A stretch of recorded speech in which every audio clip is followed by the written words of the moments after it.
Golden State Media Concepts bring you Book Review Podcast, a haven for bookworms of all ages and the widest genres, from mystery to memoirs, romance to comedy, fantasy to sci-fi. If you love to read, this is the podcast for you. It's the Golden State Media Concepts Book Review Podcast.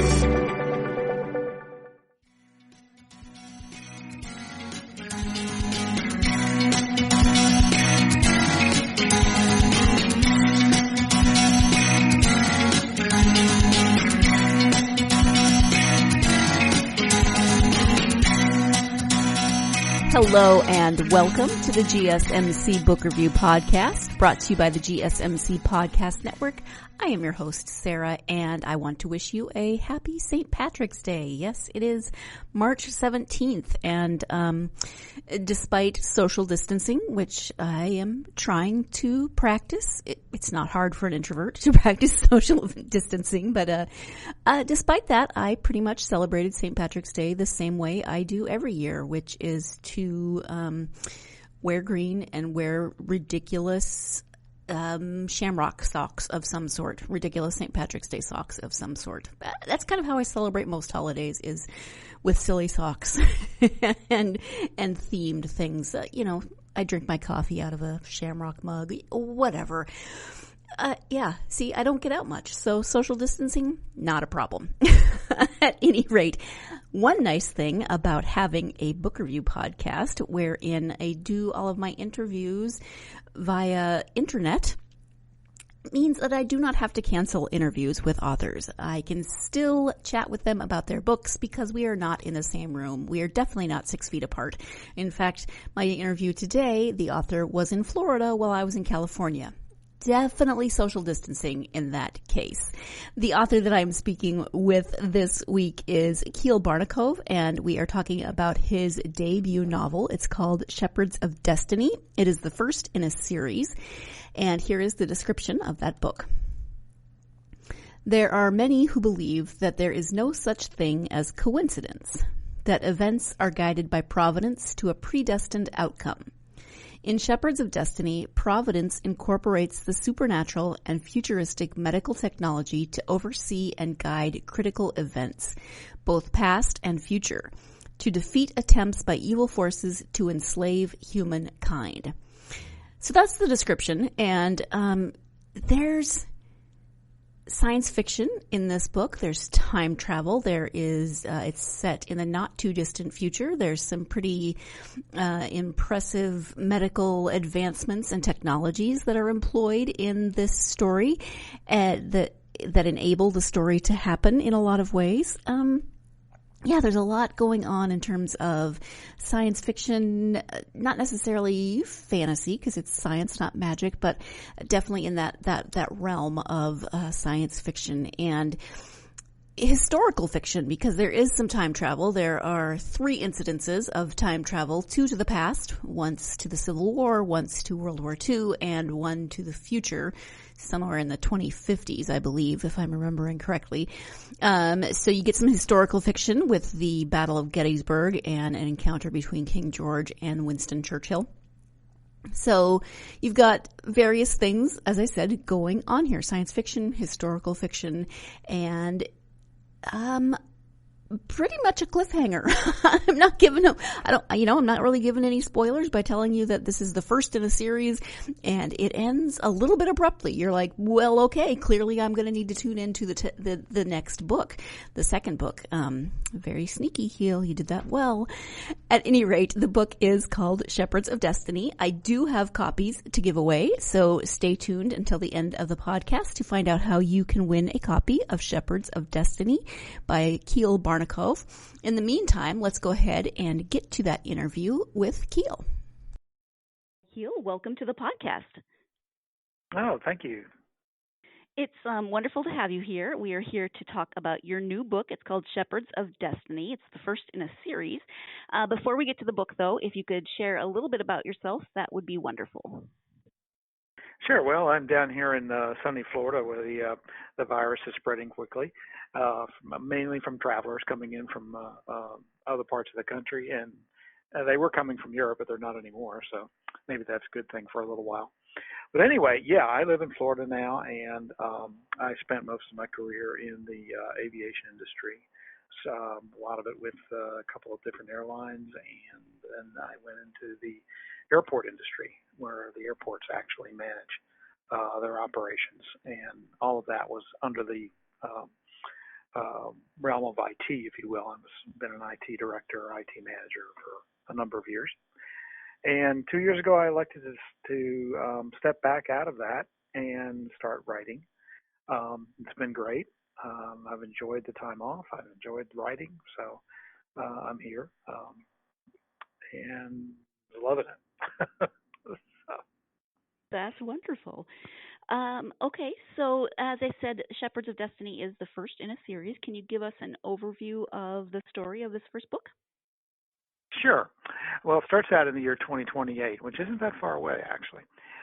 Christian Barnett, he's a billionaire through an inheritance of his parents' estate, and he's CEO of Barnett Industries, which develops, manufactures, and implements advanced transportation systems globally.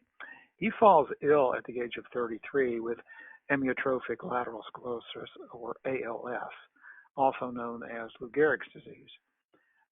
It's a debilitating disease, and it's one of the worst, in my opinion, that anybody can contract.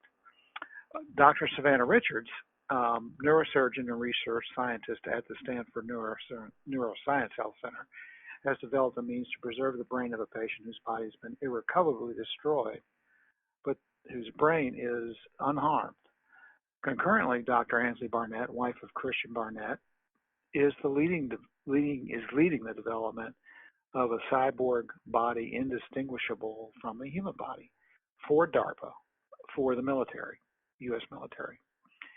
Soon after Christian's brain is removed and placed in stasis, he's approached by the Guardian. And the Guardian is a spiritual being who watches for timelines that are going astray and threatening the existence of humanity. The Guardian enlists Christian's mind, and his mind is untethered from his corporeal body to control the actions of individuals key in keeping the timeline on its predestined course. In his spiritual state, Christian is able to travel to any period in the past or to the future with the Guardian in order to effect changes to the timelines that are going wrong. With Christian's spirit in tow, the Guardian travels back in time to the U.S. Civil War to counter a threat to the timeline where the Union won the war is in jeopardy, where the threat to the timeline is where the Confederacy actually wins the Civil War. Should Christian fail to complete his assignment, the history of the United States has changed and the country will not survive World War II. Now, there's another character we're introducing here, Aaron Adams.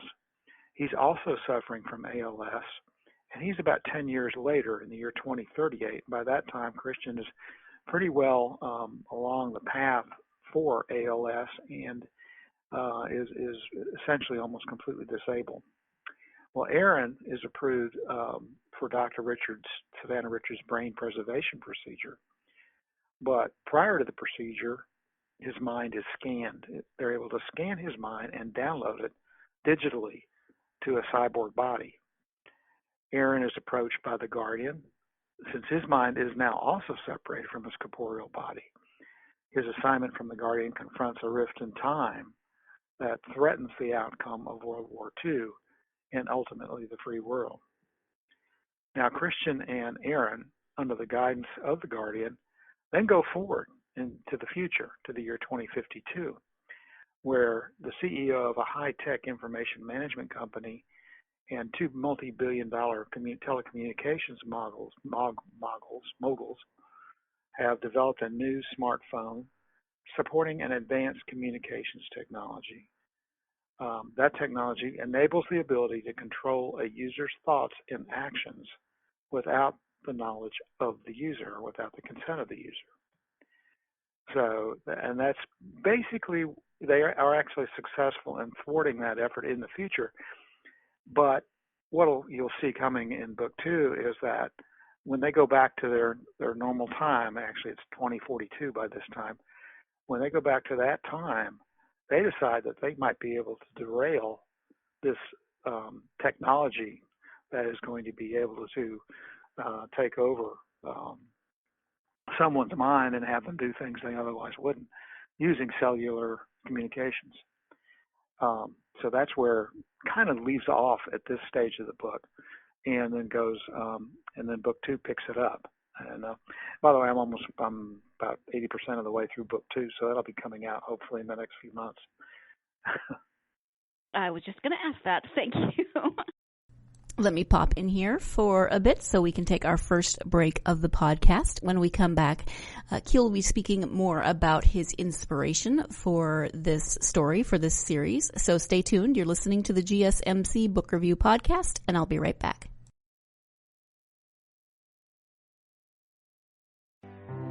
The GSMC Life and Happiness Podcast takes you on a journey of exploration. We'll discuss tried and true methods alongside the latest trends of how to best live your life to its fullest and happiest. From psychology to meditation, science to self-help books, the GSMC Life and Happiness Podcast will help you to discover what makes you happy and how you can live life being the best you possible. Download the GSMC Life and Happiness Podcast on iTunes, Stitcher, SoundCloud, Google Play, or anywhere you find podcasts. Just type GSMC in the search bar.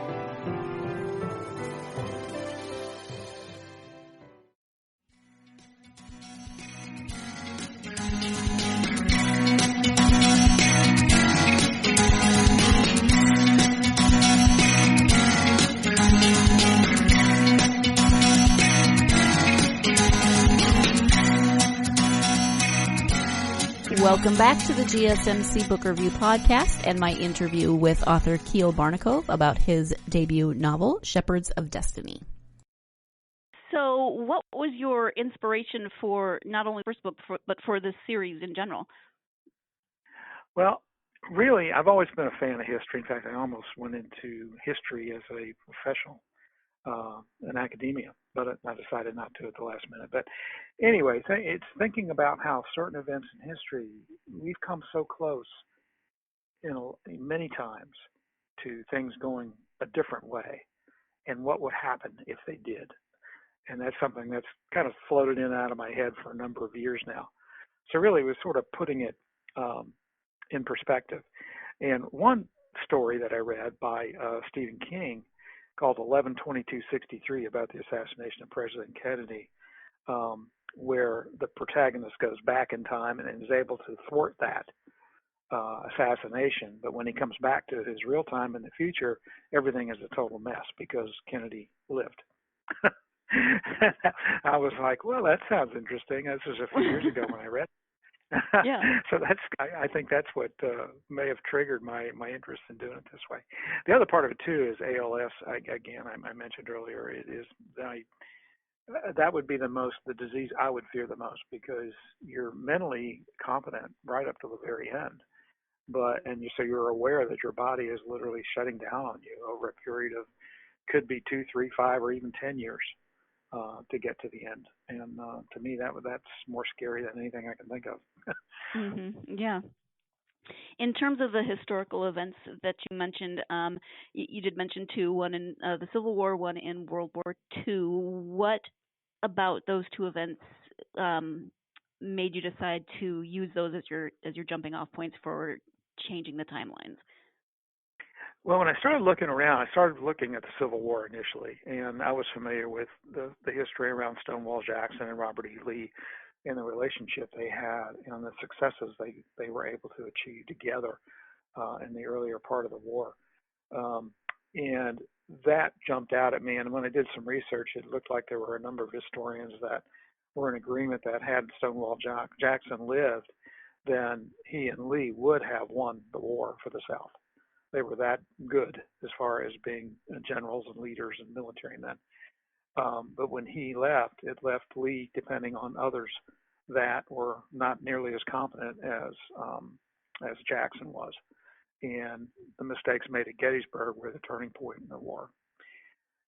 With regard to World War II and Churchill, Churchill's always been a fascination to me. He's just an amazing guy, and some of the things he pulled off were really incredible.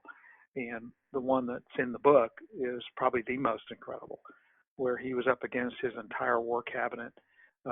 At one point, the King of England was sort of very skeptical about Churchill, and yet he was able to pull it off in the end and bring the country together and be able to lead the country with the Allies' help in defeating Hitler.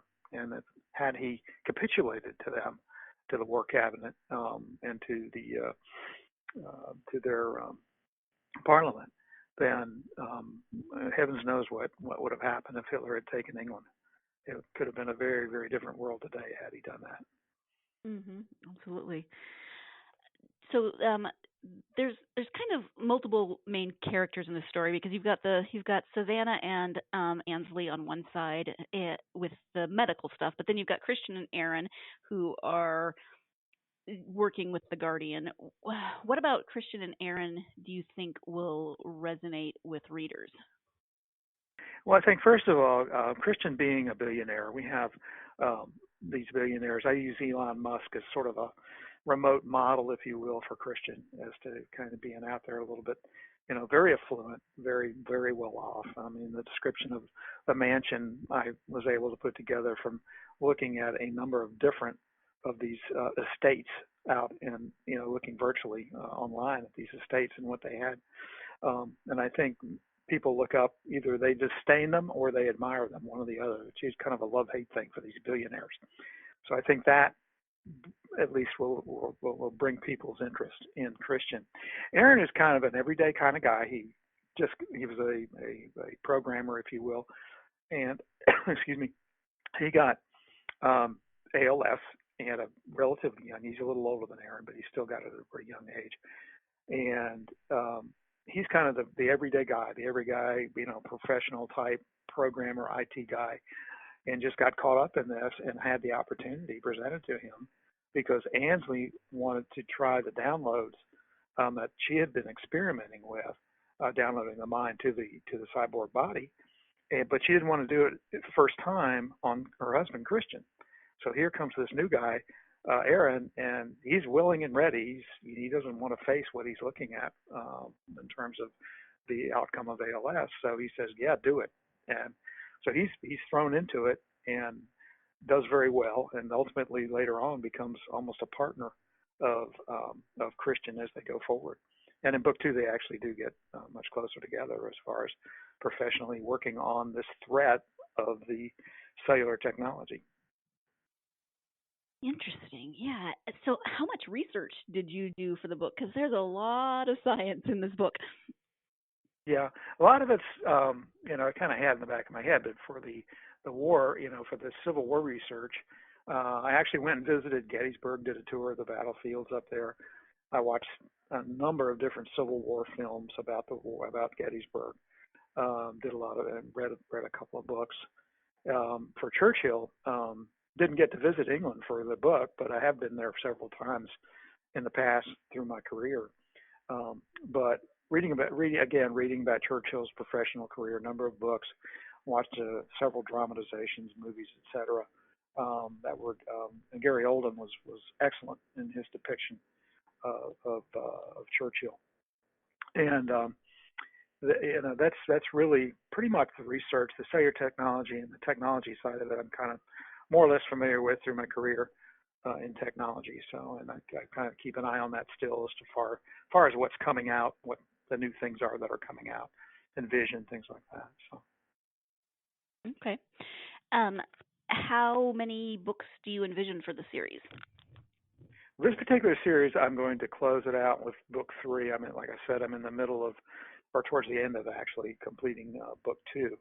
And then I will hopefully begin book 3 later this year. But after that, I think there are plenty of side plots in the trilogy that can be used to go off and write other stories. Write a story about Ansley and how she was able to get into DARPA and do what she was doing and things like that. So another story maybe about Savannah and how she became such a medical, savant dealing with the brain. Those types of things could come out later as sort of new single series books. Mm-hmm. Okay. There are themes throughout the book of good versus evil, as well as the concept of predestination. So did you always want to have both of those themes, or how might the book be different if you'd just gone with predestination and not with good versus evil, or the other way around? Did you ever think about only doing one or the other? Not really. It just sort of came to me. Good versus evil, that's been a constant that has been portrayed throughout human history. And the general outcome is usually that good overcomes evil in the end. But, how and why do we think that's inevitable? And we always think that good's going to win, good's going to do this. Well, maybe there's a way that happens, and maybe there's some support that says how that end will be achieved. And I guess that's where I came in with the good versus evil concept that supports, it justifies the reason for the guardian. The guardian's there for a reason. And he's the one that guides the human minds that can go and take control of another human. He can't do it. He's not able to do it. If he tried to do it, he'd kill somebody. But they are able to do it, or they can kind of watch and see if they need to step in, or they can actually influence people when they sleep, when they dream, whatever, to come up to a decision. So there's a number of different opportunities there that the guardian is there as a guide that helps them achieve their duties and their responsibilities with this. And then, of course, the good versus evil, again, that's a pretty common theme throughout literature for years or for decades. I mean, even the Bible, in a sense, is a good versus evil type of thing. So that's why it's such a common thing and well-known thing that's why I included that with the predestination. So, I mean, predestination, the thinking is that, the God, the supreme being, whoever you believe in, is there to see that good is achieved. Predestination is perhaps one way that happens. Time for our second break of the podcast. Some of you probably know that I also host the GSMC Bible Study podcast, that I have an MDiv, and I have studied theology in a past life. Okay, it wasn't really a past life. It was just a while ago. So I really kind of wanted the conversation to go in a very theological direction, but I held back and I kept it more toward the book side of things rather than the Bible study side of things. You're welcome. We're going to go ahead and take our second break of the podcast, and when we come back, the conclusion of my interview with Kiel. Stay tuned. You're listening to the GSMC Bible Study, Book Review Podcast, and I will be right back. Tired of searching the vast jungle of podcasts? Now listen close and hear this out. There's a podcast network that covers just about everything that you've been searching. Hey! The Golden State Media Concepts Podcast Network is here. Nothing less than a podcast bliss with endless hours of podcast coverage. From news, sports, music, fashion, cooking, entertainment, fantasy, football, and so much more. So stop lurking around and go straight out to the Golden State Media Concepts Podcast Network. Guaranteed to fill that podcast itch. Whatever it may be. Visit us at www.gsmcpodcast.com. Follow us on Facebook and Twitter, and download us on iTunes, SoundCloud, and Google Play.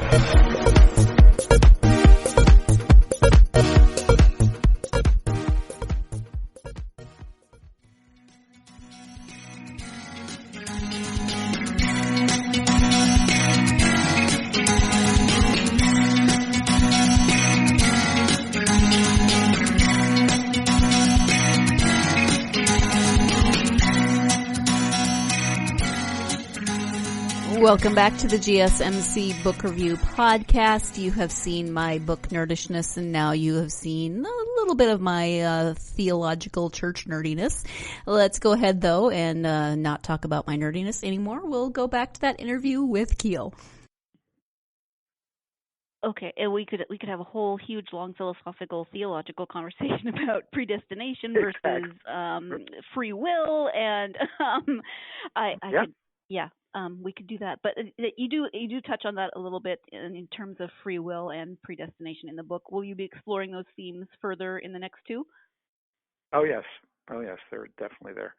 You know, one thing I like to use the example of in the Christian Bible, is Paul the Apostle.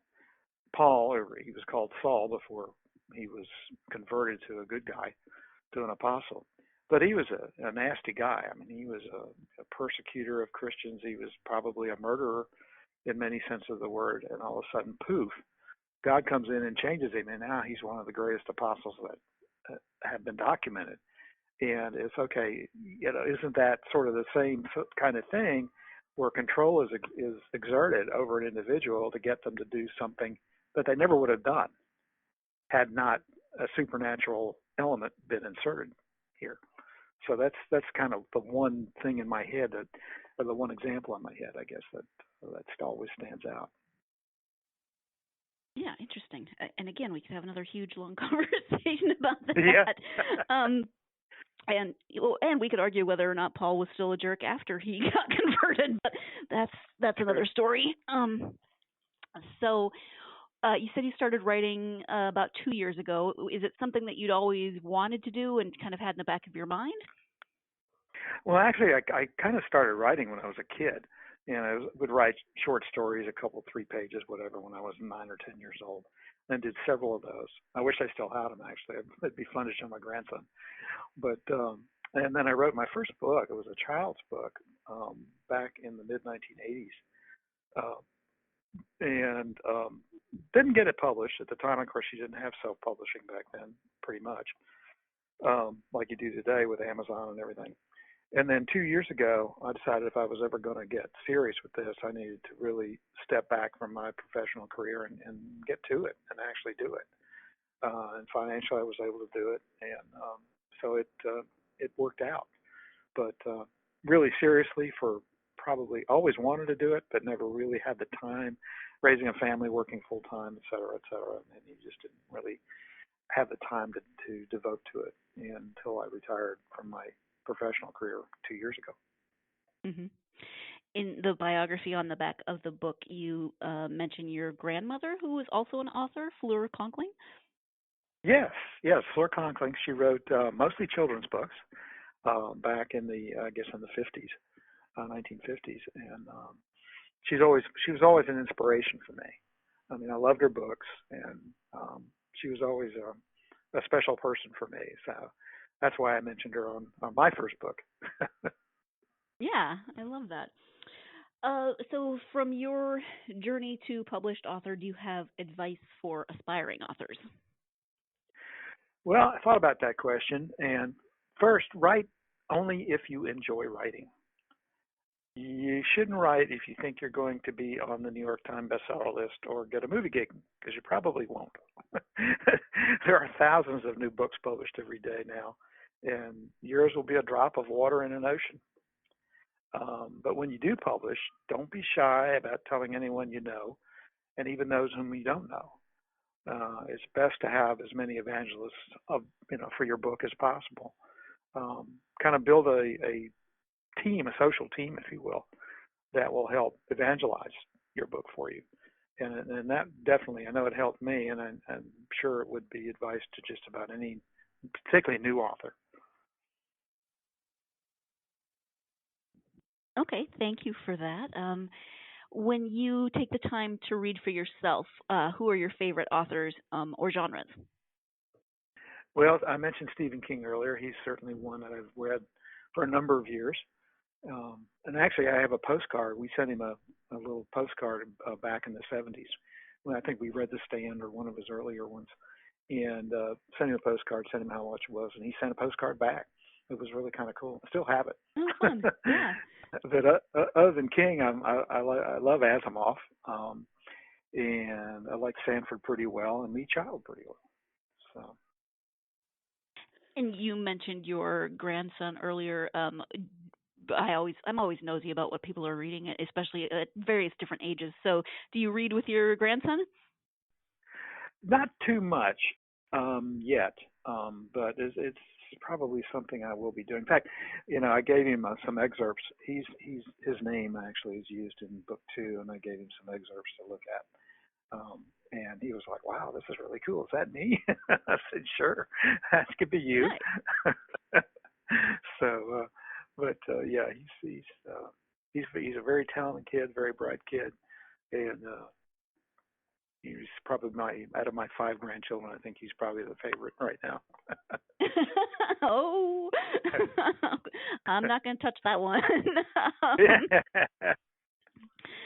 So I know you have a website, so if you can share your website as well as where people can find you and interact with you on social media. Sure. My website is just Kiel Barnekov, one word, myname.com. Facebook, I'm on Facebook, and my Twitter handle is @BaronKB. So we've talked a little bit about the book and the series.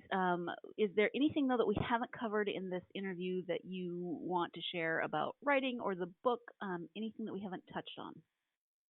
Well, one of the things I'm thinking about doing, just started thinking about it in the last couple of days because of all this virus nonsense going on, but looking into seeing if I can get on Amazon and just offer the digital copy free. It's already free if you have a Kindle subscription, I guess. But, reading's a great way to pass the time when you're stuck at home or in a hospital for any length of time. So if I could give it to people free to help them get through their, a couple of hours of their day, I wouldn't mind doing that. So I'm gonna look into that with Amazon and see what has to happen, or if there's costs I have to associate with that or anything. Yeah. Oh, that's really nice. Thank you. Well, Kiel, I want to thank you so much for taking the time out of your day to speak with me about the book. It is called Shepherds of Destiny. Oh, what's book 2 called? Do you have a title for book 2? It's going to be Shepherds of Destiny. The book 2 part will probably be replaced, or maybe book 2 with a subtitle. I don't know what that is yet. So. Okay. Well, I want to thank you so much for speaking with me. I really enjoyed chatting with you, and I'm definitely interested to find out what's going to happen in the next book and where Christian and Aaron and possibly someone new are going to end up going in time. Okay. Sounds good. Thank you once again to Kiel for taking time to practice social distancing and talk to me over the phone to record this interview. I really appreciate it. Again, the book is Shepherds of Destiny. It is book 1 in what looks to be a trilogy, possibly with some standalone stories as well. And it is out now. You can also win a copy of this book if you simply go to the GSMC Facebook, Twitter, or Instagram pages and comment on this post, episode 220, interview with Kiel Barnekov. Tell me in the comments, you need to comment in order to enter the giveaway. Tell me where in time you would like to go. If you could pick one moment in time. And we're not talking like going back in time and spending 20 years. No, we're talking one moment in time. Where would you go? That's really hard. There's too many moments in time that I would want to go back to. But in order to win a copy of Shepherds of Destiny, go to Facebook, Twitter, or Instagram, GSMC Book Review, Facebook, Twitter, or Instagram. Comment on episode 220, interview with Kiel Barnekov, and tell me where in time you would go if you had the opportunity to go one place in time.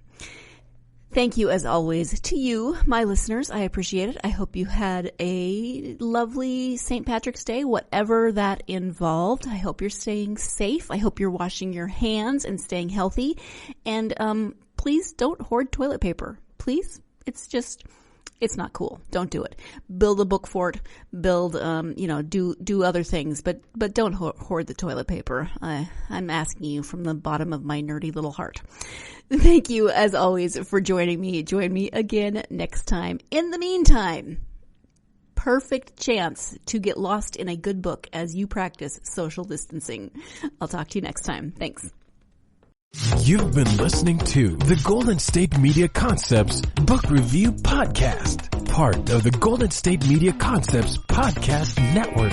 You can find this show and others like it at www.gsmcpodcast.com. Download our podcast on iTunes, Stitcher, SoundCloud, and Google Play. Just type in GSMC to find all the shows from the Golden State Media Concepts Podcast Network, from movies to music, from sports to entertainment, and even weird news. You can also follow us on Twitter and on Facebook. Thank you, and we hope you have enjoyed today's program.